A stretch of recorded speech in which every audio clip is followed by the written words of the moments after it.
प्रति पंढरपूर करहर कुडाळ तालुका जावळी जिल्हा सातारा येथे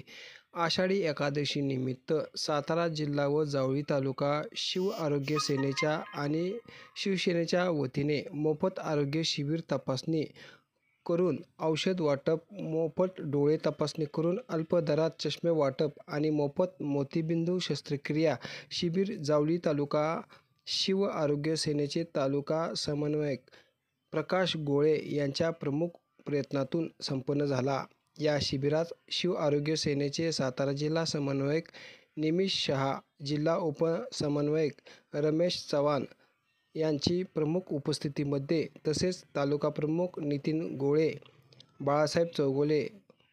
उपतालुका प्रमुख रवी पार्टे, तालुका समन्वयक उमेश दुर्गावळे, युवा सेना तालुका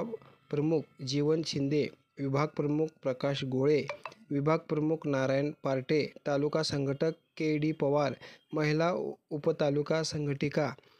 वनिता परमने, महिला संघटिका रंजना गुजर, उपसमन्वयक रवींद्र गोळे, शहर प्रमुख बाळासाहेब यादव, शहर संघटक आनंद पोफळे इत्यादी शिवसेनेचे शिवा आरोग्य सेनेचे जावळी तालुका आणि सातारा जिल्ह्यामधील पदाधिकारी आणि कार्यकर्ते यांनी शिबिर यशस्वी करण्यासाठी प्रयत्न केले। यावेळी राष्ट्रवादीचे नेते दीपक भाऊ पवार यांनी या शिबिरास भेट देऊन शुभेच्छा दिल्या।